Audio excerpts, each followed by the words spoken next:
Meu filho enviou uma mensagem no grupo da família. Achamos que é melhor que a mamãe se afaste por enquanto. Minha nora reagiu com um joinha. Eu respondi: entendido, vou respeitar isso. E também vou me afastar do pagamento da hipoteca da casa e das transferências mensais de os 5.000 house. Naquela noite, meu telefone explodiu com ligações desesperadas. Sabe aquele momento em que você sente o chão desaparecer debaixo dos seus pés? Eu estava na cozinha, mexendo o doce de abóbora no fogão.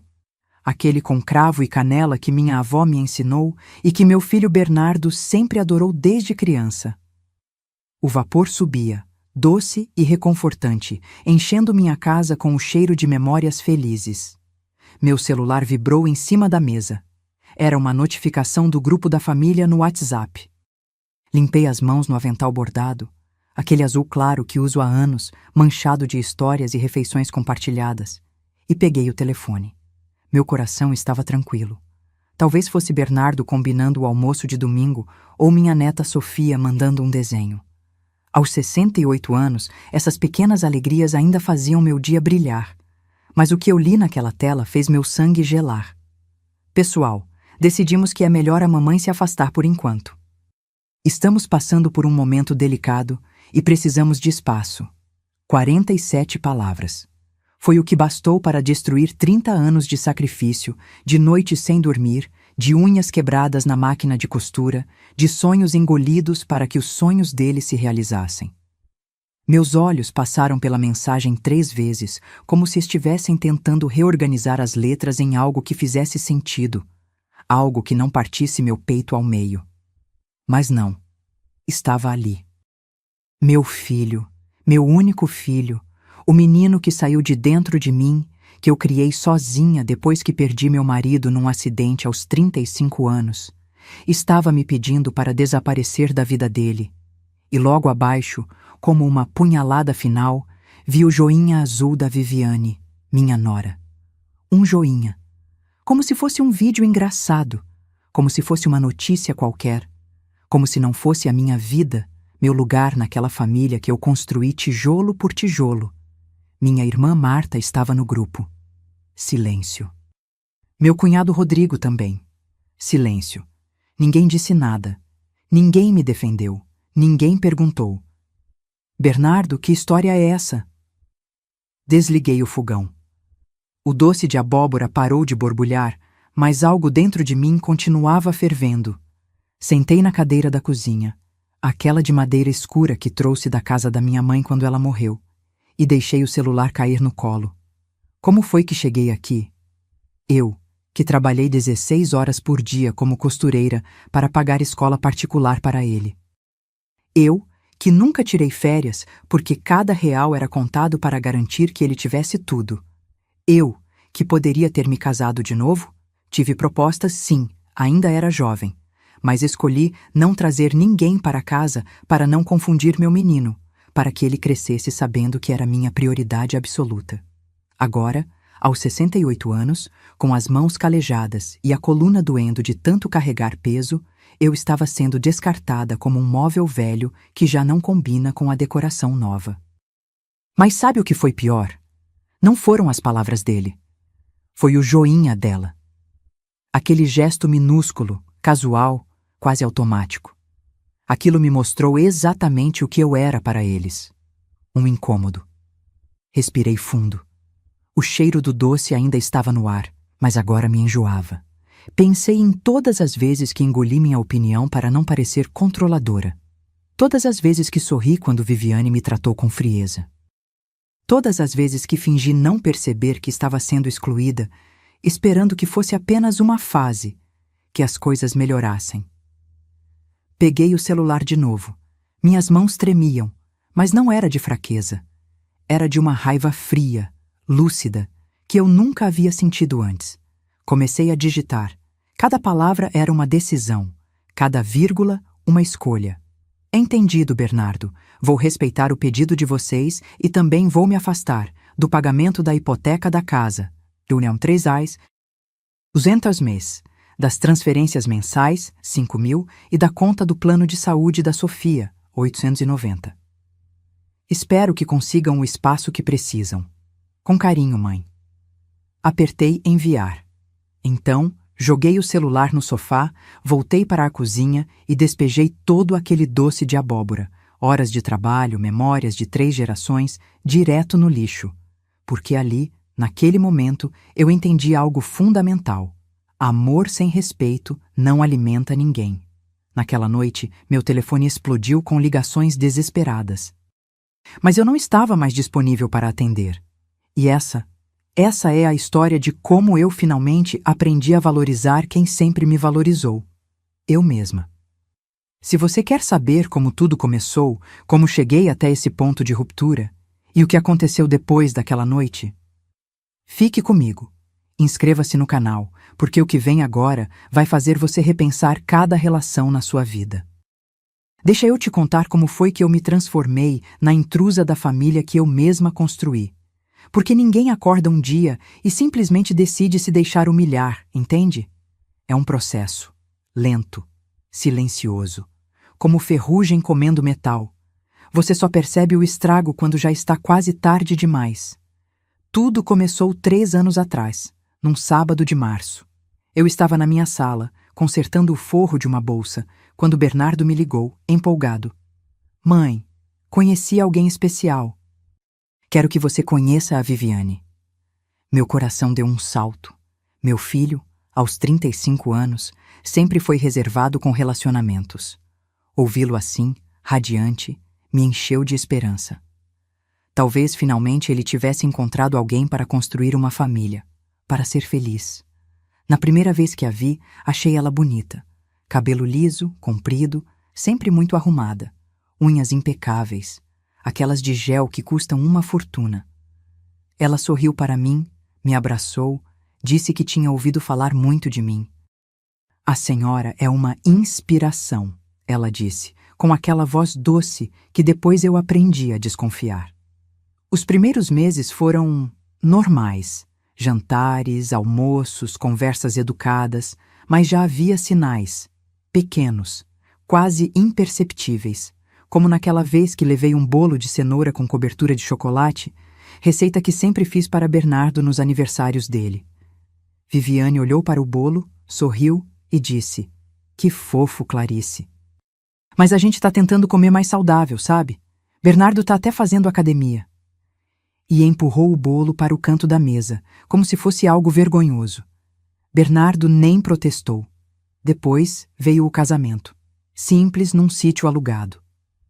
Eu me ofereci para ajudar com os preparativos, mas Viviane já tinha tudo sob controle com a mãe dela, Celina.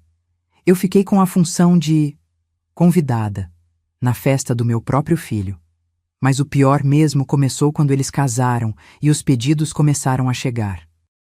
Primeiro foi pequeno. Mãe, você pode emprestar $800 para um curso online que a Vivi precisa fazer? É importante para a carreira dela. Dei o dinheiro sem pestanejar. Afinal, era minha nora, parte da família agora. 2 semanas depois. Mãe, a geladeira deles quebrou. Você pode ajudar com o 2.500? Ajudei. 1 mês depois. Mãe, o carro da Vivi deu problema. 3.200 marrares de conserto. Ajudei de novo. Eu sempre dizia sim. Sempre. Porque eu pensava, é meu filho. Se ele precisa, eu ajudo. É o que mães fazem. Mas aí veio o pedido. Bernardo apareceu aqui em casa numa quinta-feira à noite, com aquele jeito meio encabulado que ele tinha quando ia pedir algo grande. Sentou no sofá, mexeu nas mãos e finalmente soltou. Mãe, eu e a Vivi encontramos uma casa perfeita. É num condomínio fechado, seguro, 3 quartos, uma área boa para quando tivermos filhos, mas a gente está precisando de $95.000 para a entrada. $95.000. Meu estômago revirou. Era quase tudo que eu tinha guardado. O terreno que meu falecido marido, o Jorge, havia comprado nos anos 80, que valorizou com o tempo, era minha segurança, meu plano B, caso algo acontecesse comigo. Mas quando olhei nos olhos do meu filho, vi o Jorge ali. A mesma cor de mel, a mesma esperança. E pensei, para que eu quero segurança se não for para ajudar quem eu amo?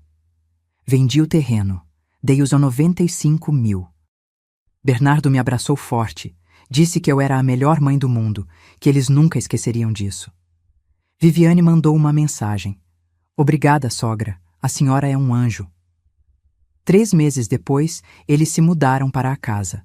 Mas quando chegou a primeira parcela da hipoteca, 3.200 reais por mês, Bernardo me ligou, aflito. Mãe, a gente não tá conseguindo fechar as contas. A Vivi ainda não passou no concurso que ela estava estudando, e meu salário não dá para cobrir tudo sozinho. Você pode ajudar só por uns meses até a gente se organizar? Só por uns meses. Eu sabia que era mentira. No fundo, eu já sabia.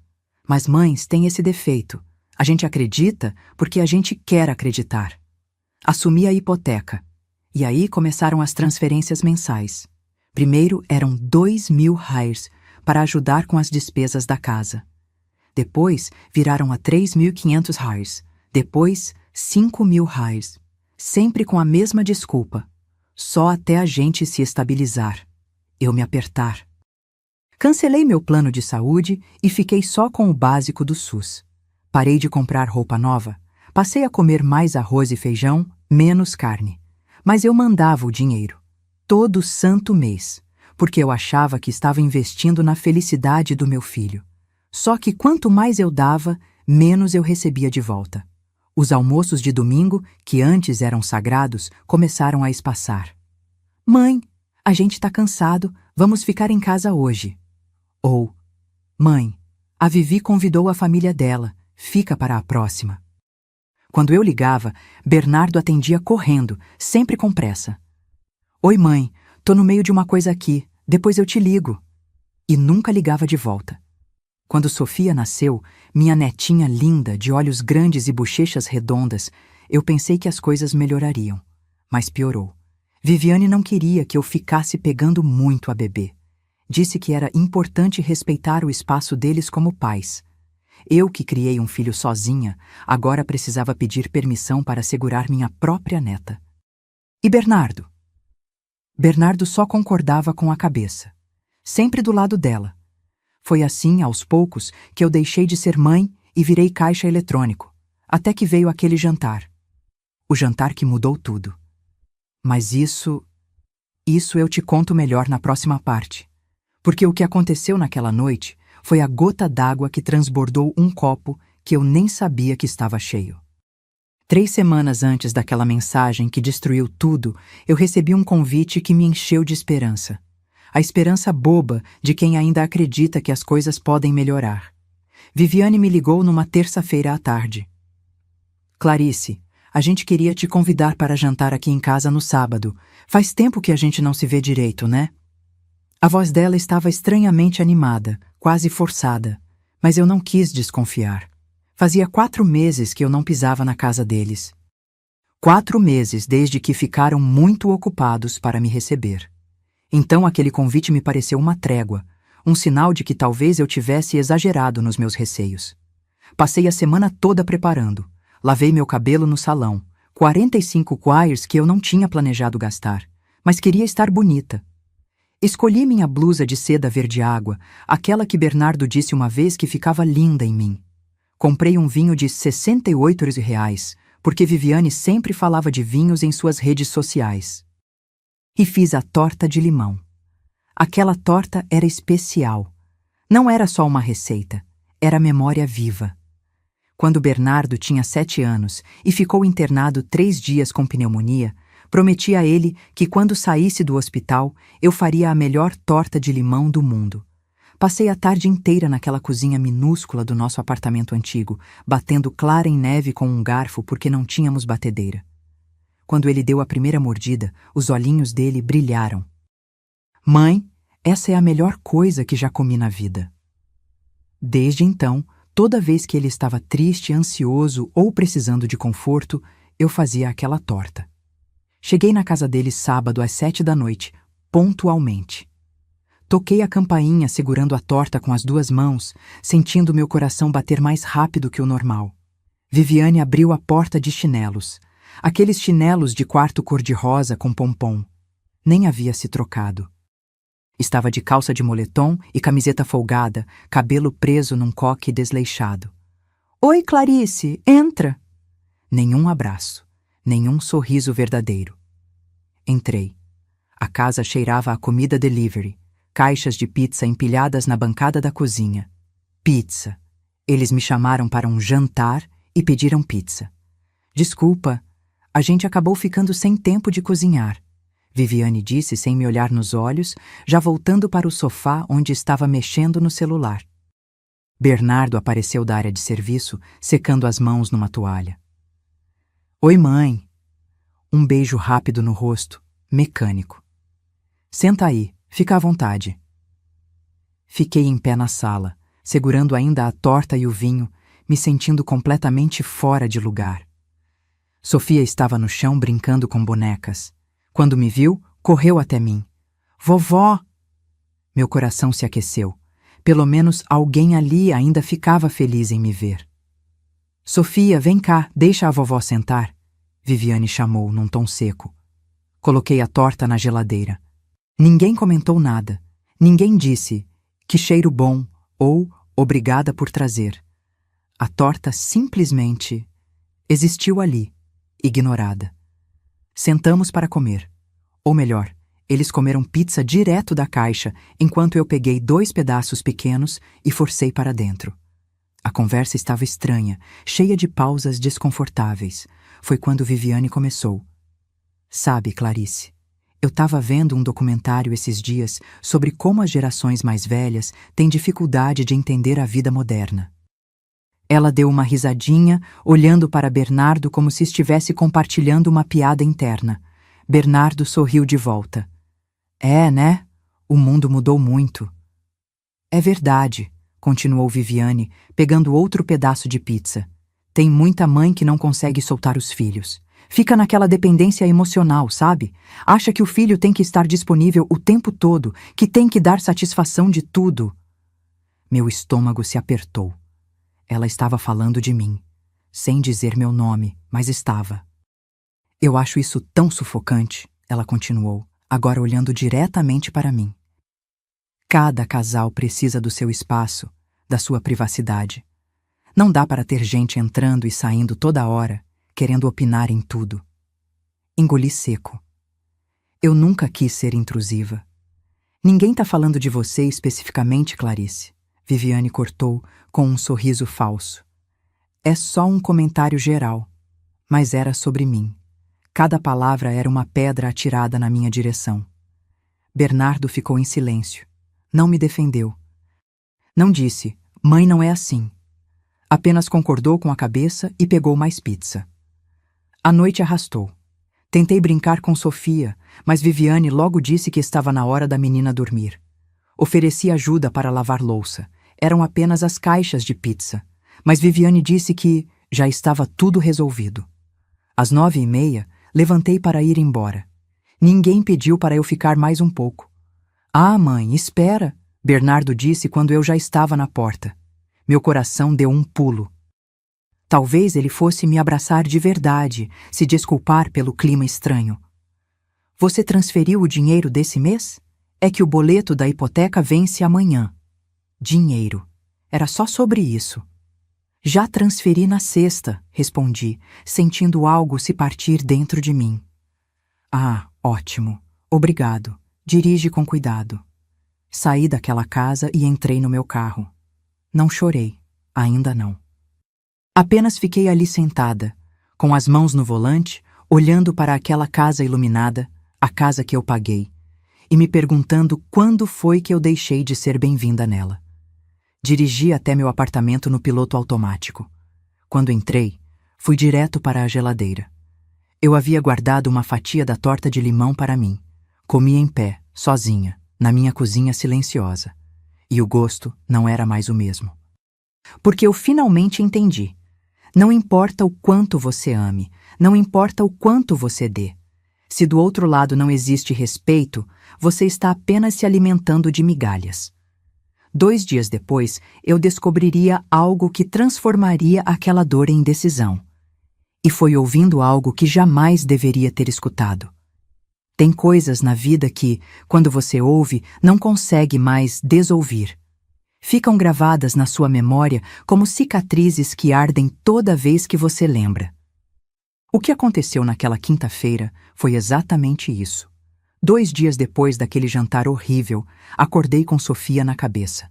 Minha netinha faria 6 anos na semana seguinte, e eu tinha passado o mês inteiro costurando uma boneca para ela. Não qualquer boneca, mas uma especial, feita à mão, com vestido de chita azul com florzinhas brancas, igualzinho ao vestido que eu usei no meu primeiro dia de escola. Bordei o nome dela no avental da boneca, Sofia, com o amor da vovó Clarice. Tinha também feito trancinhas no cabelo de lã da boneca, colocado um laço vermelho. Cada ponto era uma oração, cada detalhe era amor transformado em linha e tecido. Eu queria que Sofia tivesse algo que nenhuma loja poderia vender. Algo feito pelas mãos da avó, carregado de história. Liguei para Bernardo para avisar que passaria lá para deixar o presente. Ninguém atendeu. Tentei o celular da Viviane. Também não atendeu. Mandei mensagem. Visualizado, mas sem resposta. Decidi ir assim mesmo. Eram 2 da tarde, horário que Sofia voltava da escola. Eu poderia deixar o presente e ir embora. Não precisava nem entrar se eles estivessem ocupados. Quando cheguei, o portão estava entreaberto. Provavelmente o jardineiro tinha esquecido de fechar. Subi até a porta da frente segurando a boneca embrulhada em papel de seda cor-de-rosa. Toquei a campainha. Nada. Toquei de novo. Silêncio. Mas eu ouvia vozes vindas de dentro. A TV ligada, talvez? Experimentei a maçaneta. A porta estava aberta. Oi, tem alguém? Chamei, empurrando a porta devagar. Entrei na sala. Ninguém. A casa estava silenciosa, mas as vozes continuavam. Vinham da cozinha. Não era a TV. Era gente conversando. Meu instinto me dizia para ir embora, mas algo mais forte me puxou para a frente. Eu precisava saber por que estavam me ignorando tanto. Caminhei até o corredor. A porta da cozinha estava semi-aberta, e então eu ouvi a voz de Viviane, alta e clara. Tô te falando, mãe, não aguento mais essa mulher. Parei. Meu coração disparou. Ela estava ao telefone com Celina, a mãe dela. Ela fica o tempo todo querendo dar pitaco em tudo. Outro dia veio aqui me ensinar como fazer mingau para Sofia, como se eu não soubesse cuidar da minha própria filha. Eu finjo que escuto, mas por dentro tô fervendo. Minha mão apertou a boneca. Eu nunca tinha ensinado nada. Apenas comentei uma vez, uma única vez, que mingau de aveia era bom para intestino de criança, porque a pediatra havia me falado quando Bernardo era pequeno. E o Bernardo não fala nada? A voz de Celina ecoou pelo viva voz. Ah, ele fica naquela dele, sabe? Diz que é a mãe, que ela sempre foi assim, que a gente tem que ter paciência. A voz de Viviane destilava irritação. Mas paciência tem limite. A mulher paga a casa, paga as contas, aí acha que isso dá direito de controlar nossa vida. Minhas pernas começaram a tremer. Foi quando ouvi a voz do meu filho. Meu Bernardo. Vivi, desliga isso aí, depois você termina de falar com a Celina. Calma, já tô terminando. Ô mãe, te ligo mais tarde. Silêncio. Depois a voz de Bernardo cansada. Você precisa ter mais paciência com ela. Ela tá sozinha. A gente é tudo que ela tem. Exatamente por isso que ela gruda tanto na gente. Isso não é saudável, Bernardo. Ela precisa fazer a vida dela, arrumar amigas, sei lá, entrar num grupo de terceira idade. Terceira idade. Como se eu fosse um estorvo que precisava ser ocupado para não incomodar.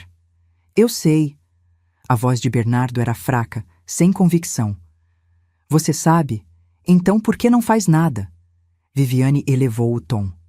Eu não casei contigo para ter sogra morando praticamente aqui dentro.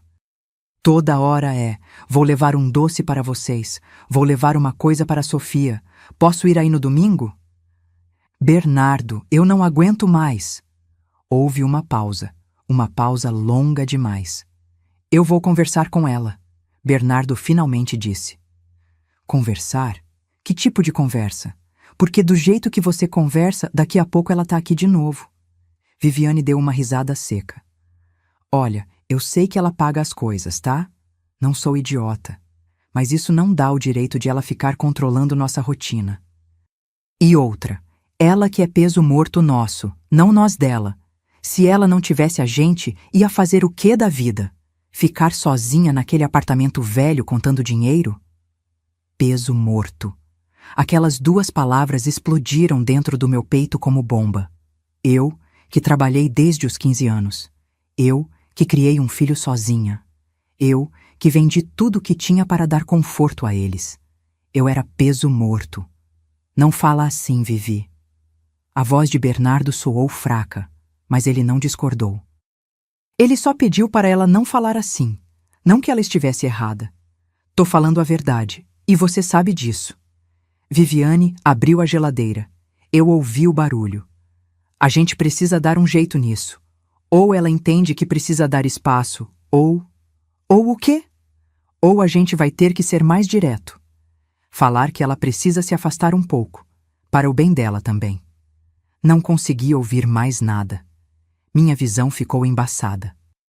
Dei 2 passos para trás, as pernas bambas, segurando a boneca contra o peito como se fosse um escudo. Saí daquela casa do mesmo jeito que entrei, invisível, indesejada, descartável. Entrei no carro e só ali, com as portas fechadas, é que desabei. Chorei como não chorava desde o enterro do Jorge. Chorei porque dói. Dói de um jeito que não tem remédio. Descobrir que você significa tão pouco para quem você ama tanto. A boneca estava no meu colo. Aquele vestido de chita azul, aquelas trancinhas, aquele nome bordado com tanto carinho. Sofia, com amor da vovó Clarice. Levei a boneca de volta para casa. Ela nunca chegou nas mãos da minha neta. E durante 3 dias, 3 longos dias, eu me tranquei no meu apartamento e deixei uma coisa morrer dentro de mim. A ilusão de que eu ainda tinha um lugar naquela família. Mas sabe o que acontece quando algo morre dentro da gente? Às vezes, nasce outra coisa no lugar. E o que nasceu em mim foi algo que eu nunca imaginei que teria coragem de sentir. Clareza. 3 dias. Passei 3 dias trancada nesse apartamento sem comer direito, sem dormir direito, sem conseguir fazer nada além de remoer aquelas palavras. Ela que é peso morto nosso, não a gente dela. No primeiro dia, só chorei. Chorei até não ter mais lágrimas, até a garganta doer, até os olhos ficarem tão inchados que mal conseguia abri-los. Ignorei as ligações de Marta. Ignorei as mensagens do grupo da igreja. Ignorei o mundo inteiro. No segundo dia, a raiva veio. Uma raiva surda, que queimava por dentro como brasa esquecida. Andei de um lado para o outro da sala, conversando sozinha, repassando cada momento de humilhação, cada desfeita, cada vez que engoli minha dignidade e fingi que estava tudo bem. Peguei a boneca da Sofia que ainda estava em cima da mesa, aquela que levei e nunca entreguei, e quase a joguei no lixo. Mas não consegui, porque não era culpa dela. Não era culpa de uma criança de 6 anos que os adultos ao redor dela esqueceram o que é gratidão. No terceiro dia, algo mudou. Acordei às 5 da manhã. Não tinha dormido quase nada, mas quando abri os olhos, minha mente estava estranhamente clara. Levantei, fui até o banheiro e me olhei no espelho. O que vi me assustou. Uma mulher de 68 anos me encarava de volta, com rugas fundas ao redor dos olhos, cabelos brancos desgrenhados, ombros caídos. Mas não eram as marcas da idade que me assustaram. Era a expressão. Era derrota. Era resignação. Era desistência. E de repente, sabe o que eu vi naquele reflexo? Minha mãe. Minha mãe, Dona Irene, que criou 5 filhos na roça, sozinha depois que meu pai foi embora com outra. Ela trabalhou até os ossos doerem, até as mãos ficarem grossas de tanto lavar roupa no tanque, até a coluna entortar de tanto carregar peso. E sabe o que ela me disse uma vez, pouco antes de morrer? Clarice, nunca deixe ninguém te fazer sentir pequena, porque você não é. Você é a espinha dorsal da sua vida. E espinha dorsal não se curva, se quebra ou se sustenta. Escolhe. Olhei mais fundo no espelho e tomei minha decisão. Eu ia me sustentar. Saí do banheiro, sentei na mesa da cozinha e abri meu notebook velho, aquele que Bernardo me deu há 5 anos, dizendo que eu precisava entrar no mundo digital. Liguei e esperei carregar. As mãos ainda tremiam, mas não era mais de fraqueza, era de determinação. Fui no histórico do meu banco digital e comecei a imprimir. Cada comprovante de transferência, cada Pix enviado, cada pagamento de hipoteca. Organizei tudo por data, em pastas transparentes, como se estivesse montando um processo jurídico. Março de 2022, 3.200 reais de hipoteca, plus 2.000 reais de ajuda. Total, 5.200 reais abril de 2022, 3.200 reais de hipoteca, plus 2.500 reais de ajuda. Total, 5.700 reais maio de 2022, 3. 200 de hipoteca, plus 3.000 reais de ajuda. Total, 6.200 reais. Fui somando mês a mês, ano a ano. Os valores foram aumentando com o tempo. De 5.000 reais mensais para 8.000, às vezes 9.000, quando tinha emergências. Conserto de ar-condicionado, problema no carro, escola particular da Sofia. Quando cheguei no total final, meu estômago revirou. 267.000. 267.000 reais em 3 anos. Isso sem contar os 95.000 da entrada da casa.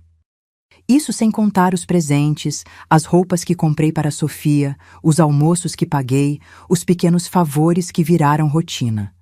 Imprimi o extrato completo, 42 páginas de comprovantes. Coloquei tudo numa pasta azul e escrevi na capa, com caneta preta. Histórico de transferências. Clarice para Bernardo e Viviane. 2022 a 2025. Depois, fui até a gaveta da cômoda onde guardo documentos antigos e puxei a escritura da casa deles. Porque sim, eu tinha uma cópia. Afinal, eu dei a entrada. Eu paguei. Eu tinha direito de ter. Li cada linha. Proprietários: Bernardo Augusto Ferreira e Viviane Costa Ferreira. Meu nome não aparecia em lugar nenhum, nem como fiadora, nem como doadora, nem como nada. Legalmente, eu não tinha direito sobre aquela casa. Mas moralmente? Moralmente, aquela casa era minha. Peguei o telefone e liguei para Dr. Henrique, um advogado que conheci anos atrás quando ele precisou consertar um terno e veio até minha oficina de costura. Nos tornamos amigos. Ele sempre me disse: Clarice, qualquer coisa que você precisar, pode me ligar. Era hora de precisar.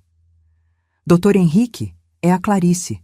Preciso de uma consulta. É urgente. Ele me recebeu no escritório dele naquela mesma tarde. Mostrei os comprovantes, a escritura, contei toda a história.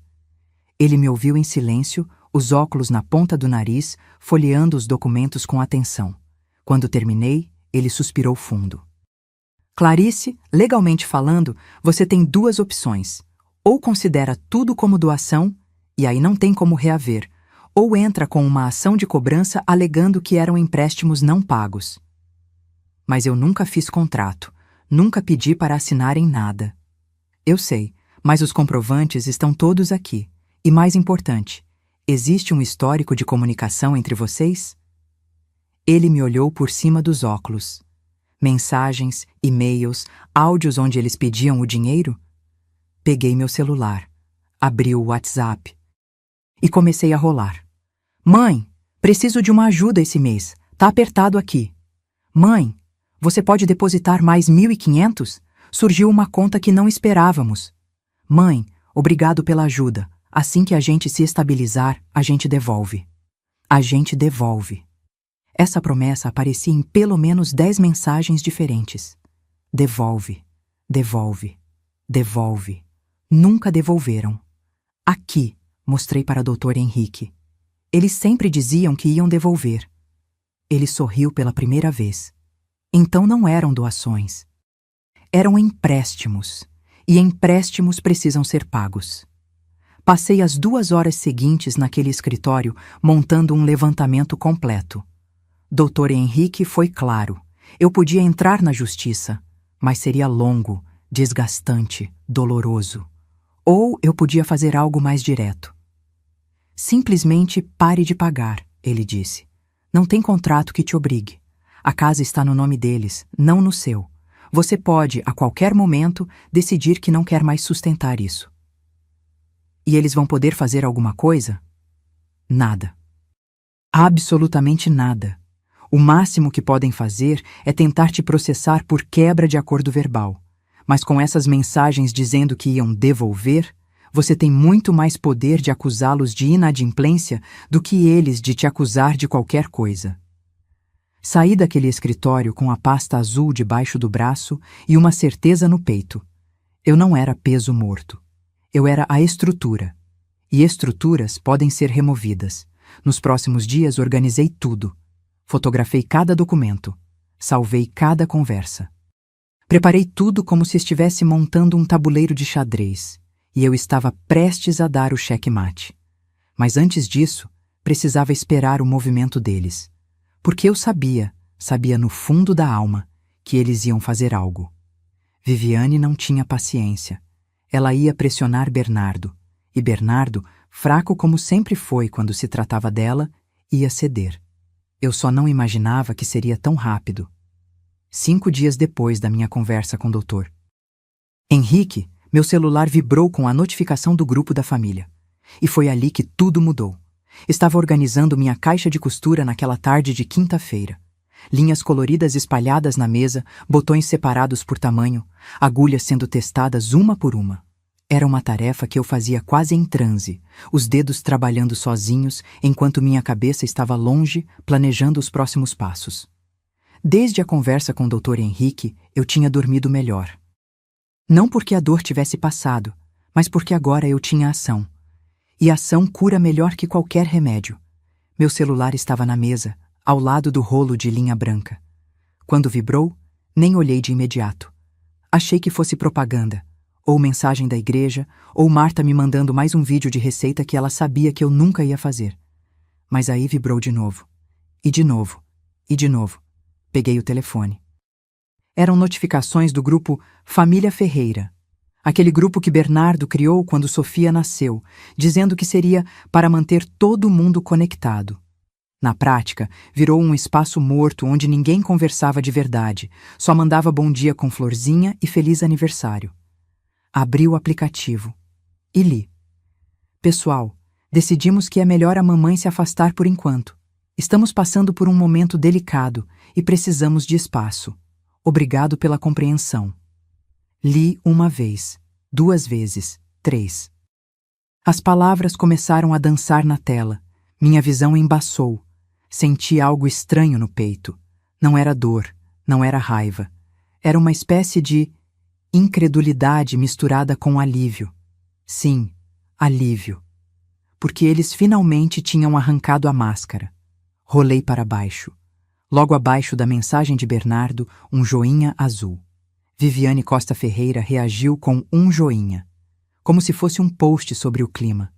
Como se não fosse a expulsão da mãe dele, da avó da filha dela, da mulher que sustentava aquela casa. Olhei para os outros membros do grupo. Marta estava lá. Rodrigo também. Minha prima, Helene. Ninguém tinha dito nada. Apenas silêncio. Aquele silêncio covarde de quem vê a injustiça acontecer e prefere fingir que não é com ele. Coloquei o celular de volta na mesa. Respirei fundo. As mãos não tremiam mais. Levantei, fui até a cozinha, peguei um copo de água e bebi devagar.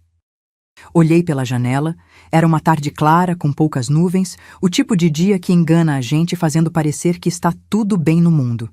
Mas não estava, e nunca mais estaria, não do jeito antigo. Voltei para a mesa, peguei o celular e comecei a digitar. Cada palavra era uma escolha consciente. Cada vírgula, um tijolo sendo colocado no muro que eu estava erguendo entre mim e eles. Entendido, Bernardo. Pausa. Respira. Vou respeitar o pedido de vocês. Outra pausa. Agora vem a parte boa. E também vou me afastar do pagamento da hipoteca da casa, 3.200 mês, das transferências mensais, 5.000, e da conta do plano de saúde da Sofia, 890. Mais uma linha. Espero que consigam o espaço que precisam. E, finalmente, com carinho, mãe. Reli 3 vezes antes de apertar enviar. Queria ter certeza de que cada palavra estava perfeita, objetiva, educada, implacável. Apertei enviar. O tique duplo azul apareceu quase imediatamente. Visualizado.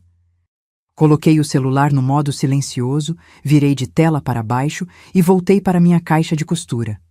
Peguei uma linha azul e comecei a enfiar na agulha. Minhas mãos estavam firmes. Meu coração estava tranquilo, porque pela primeira vez em 3 anos eu tinha feito algo por mim. 15 minutos se passaram. Meia hora. 1 hora. Às 7 da noite, decidi jantar.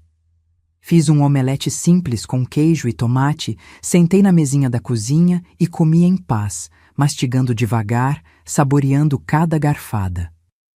Não liguei a TV. Não coloquei música. Apenas o silêncio. E aquele silêncio, pela primeira vez em muito tempo, não estava pesado de solidão. Estava leve de liberdade. Às 9h30, fui tomar banho. Deixei o celular na sala, ainda de tela para baixo. Demorei no chuveiro, deixando a água quente lavar não só o corpo, mas também 3 anos de humilhação acumulada. Quando saí, me sequei com calma, passei creme nas mãos, aquele de lavanda que eu sempre comprava, mas raramente usava porque tinha que economizar, e vesti meu pijama mais confortável. Era quase 11 da noite quando voltei para a sala, e foi aí que eu vi. O celular estava vibrando. Literalmente vibrando na mesa, andando de lado com tanta notificação, chegando ao mesmo tempo. A tela iluminava e apagava, como um coração em pânico. Peguei o telefone. 47 chamadas perdidas. 23 de Bernardo, 15 de Viviane, 9 de número desconhecido. Provavelmente eles ligando de outro telefone quando viram que eu não atendia. E as mensagens? Meu Deus, as mensagens. Bernardo, 23:47. Mãe, preciso falar com você urgente. Bernardo, 23:49. Mãe, por favor atende. Bernardo, 23:52. Mãe, não faz isso. Bernardo, 23:55. Mãe, eu não quis dizer aquilo daquele jeito. Bernardo, 23:58. A gente precisa conversar, isso foi um mal-entendido. Depois vieram as de Viviane. Viviane, 00003. Clarice, acho que houve um mal-entendido. Viviane, 00008. A gente só pediu um tempo, não era para você parar de ajudar. Viviane, 00015. Mais de Bernardo. Podemos conversar com Bernardo, calma amanhã? 0022. Mãe, pelo amor de Deus, atende o telefone. Bernardo, 0031. Mãe, a gente não vai conseguir pagar a hipoteca sem sua ajuda. Bernardo, 0044. Por favor, não faz isso com a gente. Sentei no sofá e li cada mensagem, uma por uma, sem pressa, sentindo o gosto doce e amargo daquele momento. Doce porque finalmente, eles estavam sentindo o peso da realidade. Amargo porque tudo o que eles se importavam era com o dinheiro. Não com a mãe que eles expulsaram. Não com a avó que eles afastaram da neta. Não com a mulher que se sacrificou por anos. Apenas com os 8.200 reais que não iam mais cair na conta. Não respondi nenhuma mensagem. Em vez disso, fui até meu quarto, peguei a pasta azul que o Dr. Henrique me ajudou a organizar, aquela com todos os comprovantes, e deixei em cima da mesa da sala, bem visível. Depois, escrevi um bilhete à mão, com caneta azul, letra firme. Conforme pediram, estou me afastando. Por favor, respeitem minha decisão assim como pedi que respeitassem a de vocês. Não batam na minha porta. Não liguem mais. Quando eu estiver pronta para conversar, se eu estiver pronta, eu procuro vocês. Clarice. Dobrei o bilhete e guardei na bolsa, porque eu sabia que não ia demorar. Eles iam vir aqui, e eu estava certa.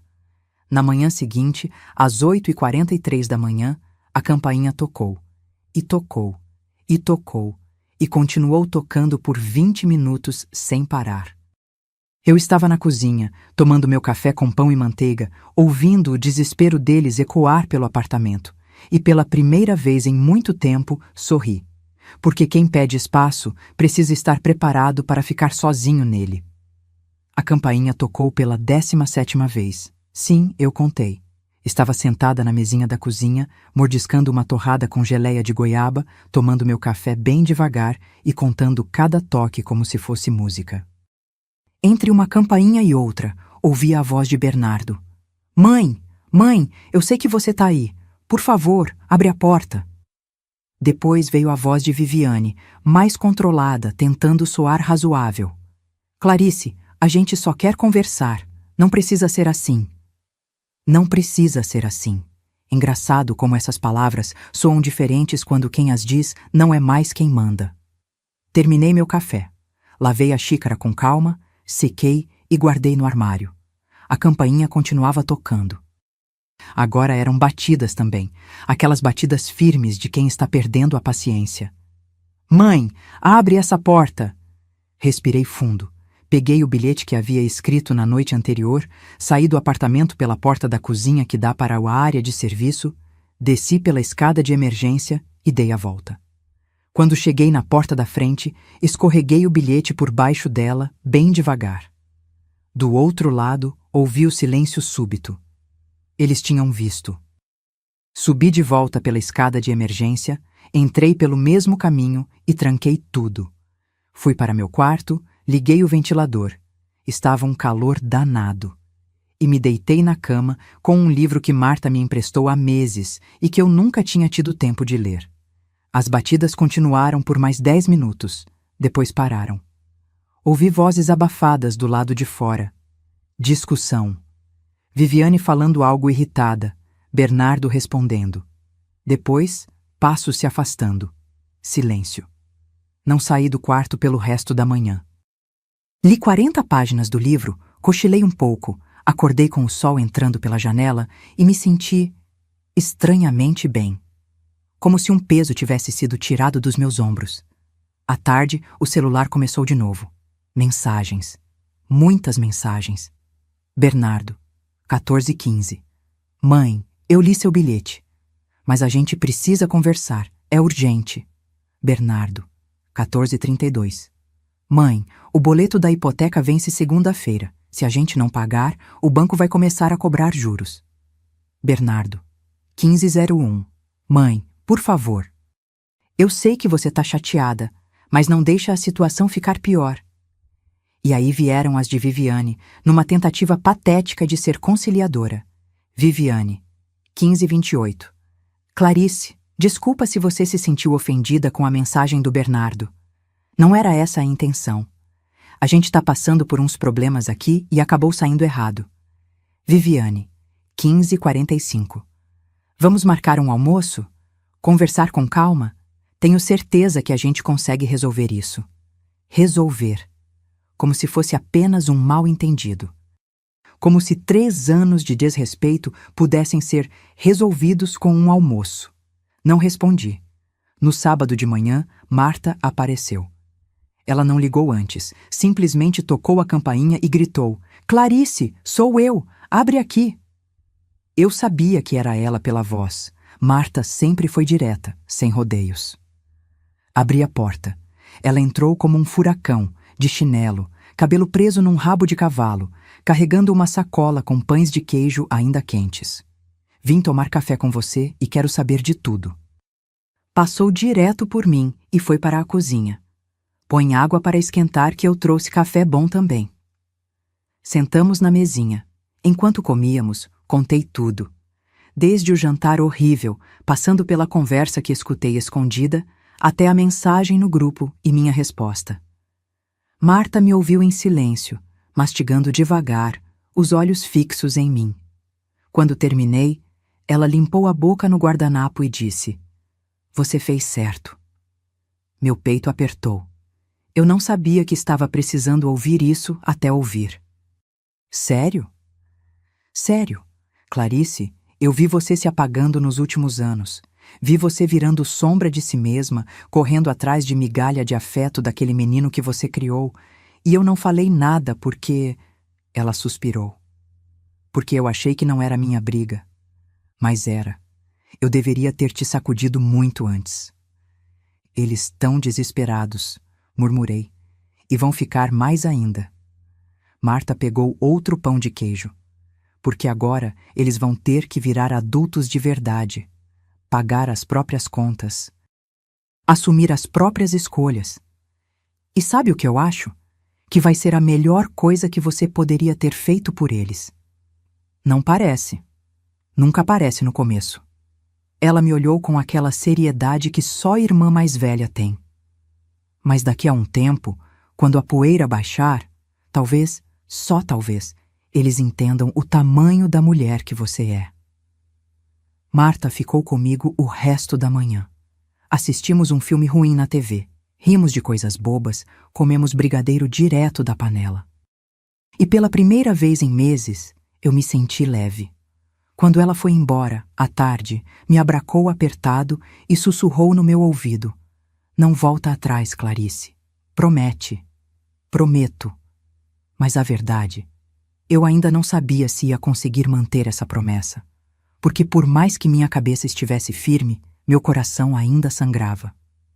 No domingo, eles tentaram de novo. Dessa vez, mandaram Sofia. Ouvi a vozinha dela pela interfone. "Vovó, sou eu, Sofia. Papai disse que você tá triste. Eu trouxe um desenho para você." Meu coração despedaçou. Apertei o botão. "Oi, meu amor. A vovó não tá se sentindo bem hoje, tá? Mas eu adorei saber que você fez um desenho. Pede para o papai te trazer outro dia." "Você tá doente, vovó?" Fechei os olhos. "Não, querida, só cansada, mas logo a vovó melhora." "Tá bom, eu te amo." "Eu também te amo, Sofia, mais que tudo." Soltei o botão e desabei no chão, chorando. Porque tem coisas que a gente faz que são certas, mas que doem como se estivessem erradas. E afastar-se da neta, mesmo sabendo que era culpa dos pais, não minha, era uma dessas coisas. Mas eu não podia ceder. Não agora. Não depois de ter chegado tão longe. Na segunda-feira, o boleto da hipoteca venceu. E naquela noite, Bernardo me mandou a mensagem mais longa que já recebi dele. "Mãe, o boleto venceu. A gente não tem como pagar. Eu tentei um empréstimo no banco e não aprovaram. A Viviane tá desesperada. Sofia perguntou por você 3 vezes hoje e eu não sei o que responder. Mãe, eu sei que eu errei, eu sei que magoei você, mas por favor não faz isso, não deixa a gente perder a casa. Não por orgulho, por favor." Não por orgulho. Ele achou que era orgulho. Digitei devagar. "Não é orgulho, Bernardo. É dignidade. Vocês pediram espaço. Eu dei. Vocês disseram que eu era peso morto. Eu escutei. Agora vocês precisam entender que respeito não se pede, se conquista. E quando se perde, às vezes não volta mais." Enviei e desliguei o celular. Naquela noite, chorei de novo, mas dessa vez era um choro diferente. Não era de desespero, era de luto, porque eu estava enterrando a mãe que eu fui e dando espaço para a mulher que eu precisava me tornar. E essa mulher? Ela não aceitava mais migalhas. Uma semana se passou. 7 dias de silêncio pesado, de celular que eu deixava desligado na maior parte do tempo, de noites em que eu acordava no meio da madrugada me perguntando se tinha feito a coisa certa. Naquela quarta-feira, eu estava na sala dobrando roupa quando a campainha tocou. Olhei pelo olho mágico e vi Marta, mas o rosto dela estava diferente. Tenso, nervoso. Abri a porta. "Precisamos conversar", ela disse, entrando sem esperar convite. "E você não vai gostar do que vou te contar." Meu estômago revirou. "Aconteceu alguma coisa com Sofia?" "Não. A menina tá bem, mas..." Marta passou a mão no rosto cansada. "Senta, Clarice, por favor." Sentamos no sofá. Ela ficou mexendo nas mãos por um momento, claramente escolhendo as palavras certas. "Lembra que eu não comentei nada quando o Bernardo mandou aquela mensagem no grupo?" "Lembro. É que eu fiquei chocada demais para reagir na hora, mas depois eu fiquei puta, com raiva mesmo. Então, na sexta-feira passada, eu liguei para a Viviane." Marta me olhou direto nos olhos. Queria entender o que diabos tinha acontecido para eles fazerem aquilo com você. Meu coração começou a bater mais rápido. E aí ela se abriu comigo. porque acho que a Viviane me vê como aliada, sabe? Sempre fui educada com ela, nunca me meti. Então ela achou que eu ia ficar do lado deles. E o que ela disse? Marta respirou fundo. Ela disse que aquele papo de momento delicado era mentira. Não tinha momento delicado nenhum. O que tinha era um plano. Senti meu sangue gelar. Que tipo de plano? Viviane queria te afastar porque estava planejando reformar a casa, especificamente transformar o quarto de hóspedes, aquele que você usava quando dormia lá, em closet de luxo. Fiquei paralisada. Closet? Closet? Ela mostrou até o projeto no Pinterest. Espelhos do chão ao teto, prateleiras iluminadas, aquelas porcarias todas. Orçamento de 35 mil reais. Marta balançou a cabeça, incrédula. E ela falou com todas as letras. Não dá para fazer a obra com a sogra vindo aqui toda hora. Ela vai querer dar palpite em tudo, vai reclamar da bagunça, vai encher o saco. Então a gente decidiu dar uma cortada. Minha garganta fechou. Uma cortada. Isso, como se você fosse uma erva daninha que precisasse ser podada. Marta pegou minha mão. Mas tem mais. Ela disse outra coisa que me fez querer atravessar o telefone e esbofetear a cara dela. O quê? Que você era muito grudenta. Que não aguentava mais você querendo vir todo fim de semana, querendo participar da vida deles. Mas, e aí vem o melhor, que o dinheiro dela a gente precisa, então tem que dar um jeito de manter a grana, mas sem ela por perto. As palavras caíram como tijolo no meu peito. Manter a grana sem mim por perto, como se eu fosse uma torneira que eles podiam abrir e fechar quando quisessem, mas sem ter que aguentar o barulho da água pingando. Ela literalmente disse isso? Minha voz saiu rouca.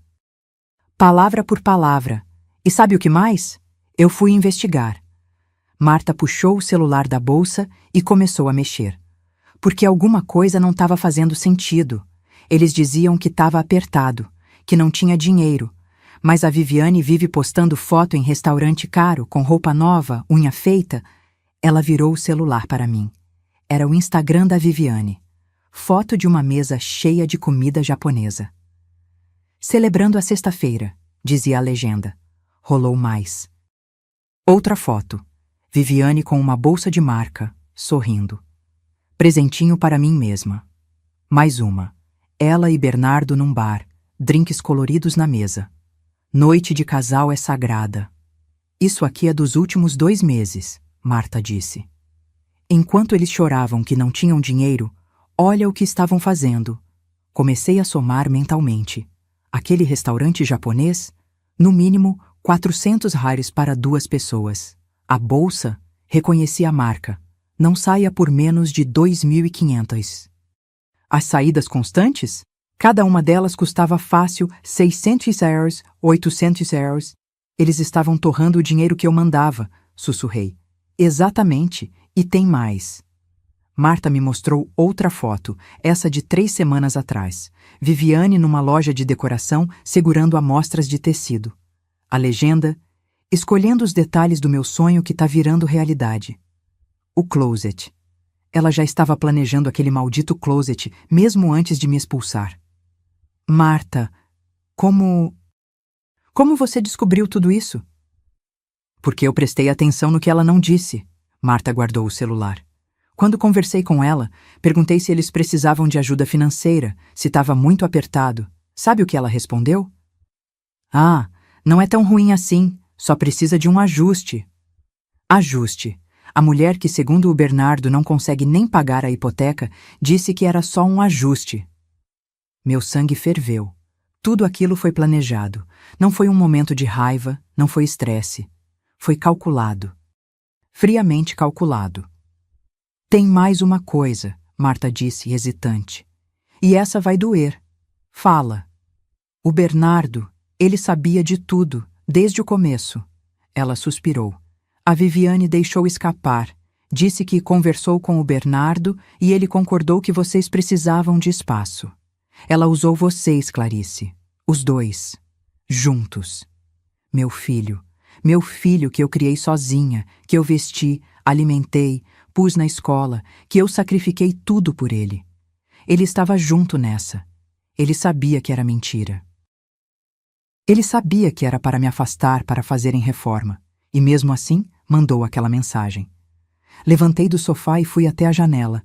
Precisava de ar. Precisava de espaço para processar aquilo tudo. Clarice. A voz de Marta veio de trás, suave. Eu sei que dói, mas você precisava saber a verdade. Virei para ela. Obrigada. Obrigada por me contar. O que você vai fazer? Olhei para minha irmã, essa mulher que sempre esteve do meu lado, que nunca me julgou, que agora estava aqui, me trazendo a verdade nua e crua, mesmo sabendo que ia me partir. Nada, respondi. Vou continuar fazendo exatamente o que estou fazendo. Nada. Você não vai confrontar eles? Para quê? Para ouvir desculpas esfarrapadas? Para eles inventarem mais mentiras? Balancei a cabeça. Não. Eles cavaram o próprio buraco. Agora vão ter que descobrir como sair dele. Marta assentiu devagar. E se eles perderem a casa? Essa pergunta ficou suspensa no ar. Pesada. Real. Então vão aprender. Falei firme. Vão aprender que quando você morde a mão que te alimenta, uma hora você passa fome. Marta ficou mais um pouco, mas eu mal ouvia o que ela dizia. Minha cabeça estava em outro lugar. Estava pensando naquele closet de 35 mil réis, naqueles jantares caros, naquelas bolsas de marca. Tudo bancado por mim. Tudo enquanto me diziam que estava apertado. Tudo enquanto me tratavam como estorvo. Naquela noite, não consegui dormir. Fiquei na sala, na escuridão, olhando para o teto, deixando a raiva e a dor se transformarem em algo mais sólido. Determinação. Porque agora não era mais sobre dinheiro, nem sobre casa, nem sobre orgulho. Era sobre algo muito maior. Era sobre ensinar que amor sem respeito é vampirismo. E que eu não estava mais disponível para ser sugada. Eles queriam espaço? Iam ter todo o espaço do mundo. E junto com ele, iam ter todas as consequências. 2 meses se passaram. 60 dias de silêncio absoluto da minha parte. 60 dias em que o mundo deles começou a desmoronar. E eu apenas observei. Não foi fácil. Teve noites em que segurei o telefone com a mão tremendo, quase digitando: "Tá bom, vamos conversar." Teve manhãs em que acordei com o peito apertado, pensando na Sofia, me perguntando se ela estava sentindo minha falta, se estava confusa, se estava bem. Mas toda vez que fraquejava, eu lembrava. Lembrava da palavra peso morto. Lembrava do joinha azul. Lembrava do closet de 35 mil reais que valia mais do que minha presença. E ficava firme. Marta me mantinha informada, não porque eu pedisse, mas porque ela achava que eu tinha o direito de saber o estrago que minha ausência estava causando. Na primeira semana, Bernardo tentou negociar com o banco. Pediu prorrogação do boleto. Conseguiram 5 dias a mais. Pegaram empréstimo com a mãe da Viviane, a Celina. 3.200 urrários para cobrir a hipoteca. Mas só a hipoteca. O resto das contas ficou descoberto. Na segunda semana, cortaram a TV a cabo. Depois, a academia da Viviane. Depois, os jantares fora. Na terceira semana, o banco negou o pedido de empréstimo de Bernardo. Histórico de crédito comprometido, disseram. Viviane tentou parcelar a fatura do cartão e descobriu que estava no limite. Começaram a brigar. Marta ouviu falar através de uma prima da Viviane que eles estavam em crise. Bom, que sentissem o gosto da crise que eu vivi por 3 anos, me espremendo para sustentar a vida confortável deles. Na quarta semana, não conseguiram pagar a segunda parcela da hipoteca. O banco enviou notificação. Mais uma falta e o processo de execução começaria. Foi quando Bernardo apareceu aqui de novo. Era um sábado à tarde, quase 3 da tarde. Eu estava lendo na varanda quando a campainha tocou. 3 toques curtos, hesitantes. Olhei pelo olho mágico. Era ele, sozinho, sem a Viviane. E o que eu vi me chocou. Meu filho, sempre tão arrumado, sempre de roupa passada e cabelo no lugar, estava destruído. Olheiras profundas, barba por fazer, camisa amarrotada. Parecia que tinha envelhecido 10 anos em 2 meses. Algo dentro de mim se moveu. Aquele instinto de mãe, aquela coisa antiga e profunda que quer proteger, quer acolher, quer consertar. Mas eu não abri a porta. Fiquei ali, do outro lado, vendo através do vidro distorcido do olho mágico enquanto ele esperava. Ele tocou de novo. Depois, encostou a testa na porta. Mãe, eu sei que você tá aí. Por favor, só me escuta. Silêncio. Eu estraguei tudo.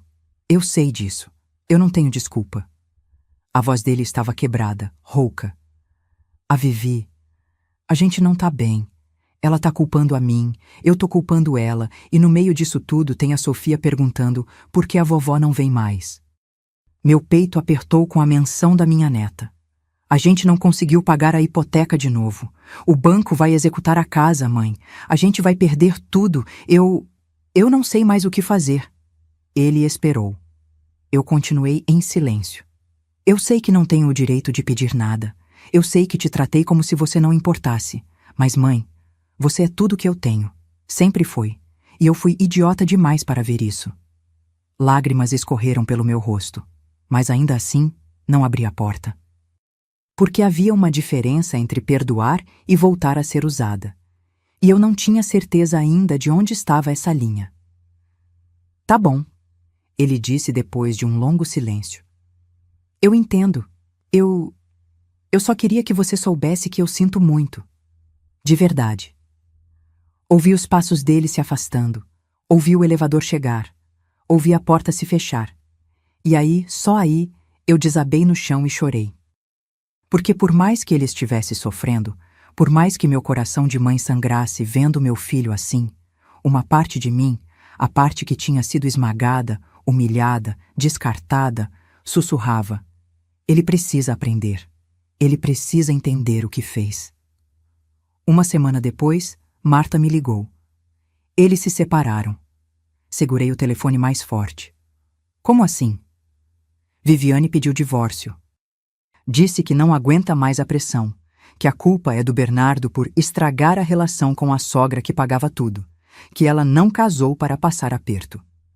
Meu estômago revirou. E a Sofia? Fica com o Bernardo durante a semana, com a Viviane nos fins de semana. Mas a Clarice, a casa, eles vão ter que vender. Vender? É a única saída. O banco já deu ultimato.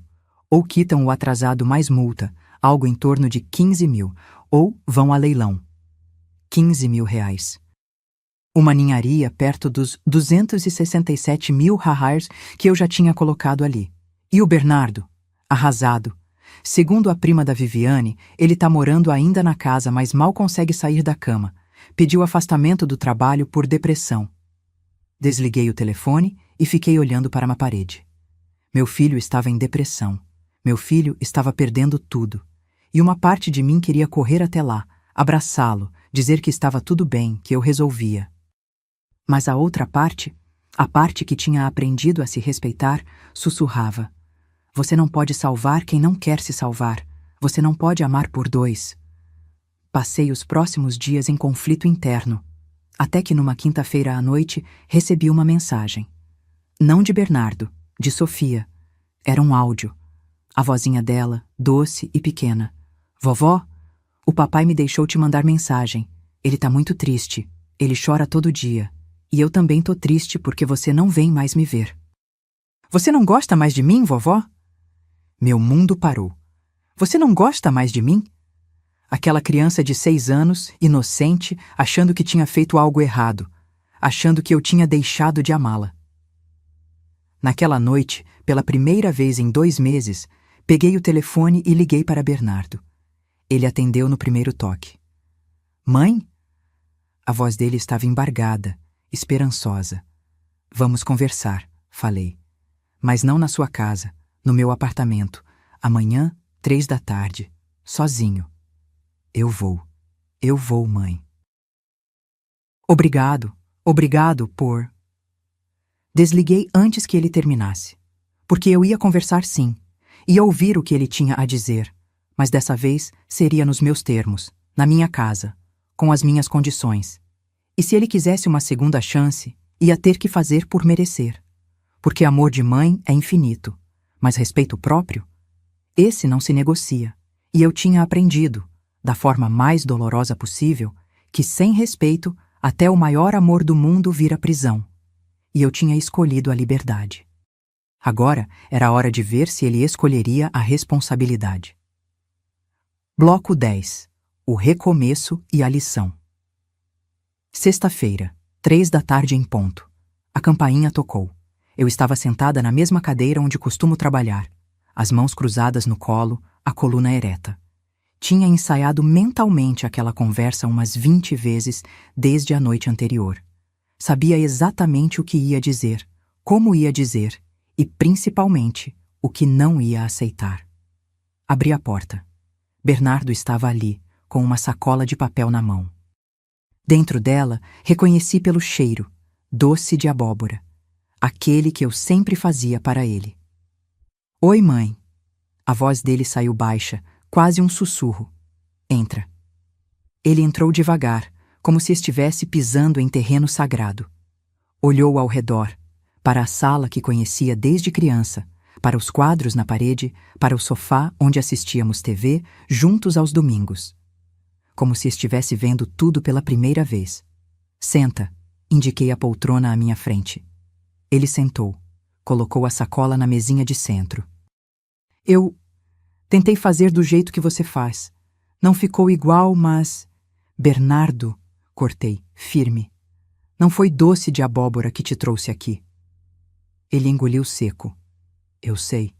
Então fala o que você veio falar. Ele respirou fundo, as mãos tremendo. Eu passei os últimos 2 meses no inferno, mãe. Não por causa da casa, não por causa do dinheiro, mas porque eu finalmente entendi o que eu fiz com você. Fiquei em silêncio, deixando ele continuar. A Viviane. Quando tudo começou a desmoronar, quando o dinheiro acabou, ela mostrou quem realmente era. Me culpou por tudo. Disse que eu era fraco, que eu tinha estragado tudo ao deixar você ir embora. Como se você fosse um investimento que eu devia ter segurado melhor. Ouvi aquilo e senti uma pontada, mas deixei ele falar. E foi aí que eu percebi. Ela nunca te respeitou. E pior, eu deixei. Eu vi ela te tratando mal, fazendo comentários, te excluindo. E eu não fiz nada. Porque era mais fácil concordar com ela do que te defender. Por quê? Minha voz saiu mais dura do que pretendia. Por que era mais fácil? Ele baixou a cabeça. Porque eu sou covarde, mãe. Sempre fui. Você criou um homem fraco. Ou melhor, você criou um homem forte, mas eu escolhi ser fraco. Aquelas palavras ficaram suspensas entre nós. Quando a gente mandou aquela mensagem no grupo, eu achei que estava sendo maduro, sabe? Colocando limites, criando independência. Mas a verdade é que eu estava apenas sendo cruel e conveniente. Ele finalmente me olhou nos olhos, porque era mais fácil te afastar do que enfrentar a Viviane. E o closet? Perguntei. Os 35 mil que vocês iam gastar? Enquanto diziam que estava apertado? O rosto dele empalideceu. Você sabe? Eu sei de tudo, Bernardo. Da reforma, dos restaurantes caros, das bolsas de marca. Eu sei que vocês torraram o dinheiro que eu mandava enquanto me faziam de boba. Ele cobriu o rosto com as mãos. E começou a chorar. Não aquele choro contido de homem adulto. Era um choro de criança, soluçante, desesperado. Eu sinto muito, mãe. Eu sinto tanto. Parte de mim queria levantar, abraçá-lo, dizer que estava tudo bem. Mas a outra parte, a parte que tinha aprendido a se valorizar, me segurou firme naquela cadeira. Sinto muito não resolve, Bernardo. Sinto muito não devolve 267 mil. Sinto muito não apaga as palavras peso morto. Sinto muito não cura a humilhação. Ele levantou o rosto vermelho, molhado de lágrimas. Eu sei. Eu sei que não tenho como consertar isso. Mas, mãe, eu preciso tentar. Preciso que você saiba que eu aprendi. Aprendeu o quê? Que família não é sobre dinheiro. Que amor não é conveniente. Que você Você foi a única pessoa na minha vida inteira que sempre esteve lá. Sempre. E eu joguei isso fora por quê? Por uma mulher que me deixou na primeira dificuldade? Por uma casa que agora vou perder mesmo? Por um estilo de vida que nunca foi sustentável? Respirei fundo. E o que você quer de mim agora? Perdão, ele disse simples assim. Só perdão. Não tô pedindo dinheiro. Não tô pedindo que você salve a casa. Só tô pedindo uma chance de reconquistar sua confiança. Mesmo que leve anos. Mesmo que eu nunca consiga totalmente. Levantei da cadeira. Fui até a janela. Olhei para a rua lá embaixo. Pessoas andando, vivendo suas vidas, cada uma com seus dramas invisíveis. Bernardo, você sabe qual foi a pior parte de tudo isso? Qual? Não foi o dinheiro, não foi a ingratidão. Foi perceber que eu tinha me perdido, que eu tinha deixado de ser Clarice, a mulher que criou um filho sozinha, que trabalhou até os dedos sangrarem, que sempre teve dignidade, para virar apenas a mãe do Bernardo. Aquela que existia só para servir, só para dar, só para desaparecer quando não fosse mais conveniente. Virei para ele. E quando você me expulsou, sabe o que aconteceu? Eu me reencontrei. Ele ficou me olhando, lágrimas ainda escorrendo. Eu voltei a fazer aulas de pintura. Comecei a sair com as amigas da igreja. Comi em restaurantes sozinha pela primeira vez na vida e descobri que é bom. Comprei um vestido novo. Li 4 livros. Viajei para a praia com a Marta. Sorri, mas era um sorriso triste. Eu vivi, Bernardo. Pela primeira vez em anos, eu simplesmente vivi. Sem me preocupar se alguém precisava de mim, se alguém ia me ligar pedindo ajuda, se eu tinha que economizar mais 500 HORs porque vocês podiam precisar. Mãe, eu te perdoo, falei, e vi o alívio inundar o rosto dele. Mas perdoar não significa esquecer, e não significa voltar a ser quem eu era. Eu entendo. Não sei se você entende. Voltei para a cadeira, sentei. Vou te fazer uma proposta, e você vai aceitar ou recusar. Não há negociação. Ele assentiu tenso. Os 267 mil reais que eu coloquei na sua vida nesses 3 anos, mais os 95 mil reais da entrada. Total, 362 mil reais. Eu quero um contrato reconhecendo essa dívida. Mãe, eu nunca vou conseguir pagar isso. Deixa eu terminar. Minha voz estava firme, sem espaço para interrupção. Você vai pagar 60% desse valor em 5 anos. Isso dá 217 mil ou 3.616 por mês. Se você conseguir, a dívida está quitada e a gente recomeça. Se não conseguir, fiz uma pausa. A casa vai ser vendida e eu recebo minha parte proporcional do que eu investi. E os outros 40%? Eu abro mão. Considero como presente de mãe, mas apenas se você cumprir sua parte. Ele ficou em silêncio, processando. Tem mais, continuei. Eu quero voltar a ter contato com a Sofia, mas nos meus termos. Quando ela quiser me ver, não porque você ou a Viviane acham que devem me incluir por obrigação. Eu não aceito mais migalhas de afeto. Ela te ama, mãe, de verdade. Pergunta por você todo dia. Então me deixe amá-la também, sem interferência, sem controle. Feito. E por último, respirei fundo. Eu não volto a sustentar sua vida, não mais. Você é um homem de 35 anos, Bernardo. É hora de você aprender a andar com as próprias pernas. Se precisar de ajuda, ajuda de verdade, emergência médica, algo assim, eu estarei aqui. Mas jantar fora, bolsa cara, closet de luxo, isso você paga com seu dinheiro. Ele assentiu, engolindo seco. Aceito. Todas as condições. Ótimo. Na segunda-feira você vai ao Dr. Henrique, meu advogado. Ele já tem tudo preparado. Você assina o contrato e a gente segue em frente. Bernardo levantou devagar. Parecia exausto, mas também aliviado. Como se um peso tivesse saído de suas costas. Posso te abraçar, mãe? Hesitei, porque parte de mim ainda estava machucada, ainda sangrava. Mas levantei e abri os braços. Ele me abraçou como não me abraçava desde criança. Apertado, desesperado, como se estivesse se agarrando a um salva-vidas. Eu vou fazer certo dessa vez, ele sussurrou no meu ouvido. Juro que vou. Eu espero que sim, respondi, porque essa é sua última chance. 6 meses se passaram desde aquela conversa. Bernardo assinou o contrato. Vendeu a casa, não conseguiu manter, como era esperado. Com o dinheiro da venda, quitou parte da dívida comigo. 140 mil reais. O resto ele está pagando em parcelas mensais de 2.500 reais. Tem atrasado alguns meses, mas tem pagado. Ele se mudou para um apartamento menor, mais simples. Sofia fica com ele durante a semana e parece mais feliz, na verdade. Menos tensão, menos brigas. Viviane sumiu. Casou de novo, ouvi falar. Com alguém que tem dinheiro. Obviamente. Bernardo e eu?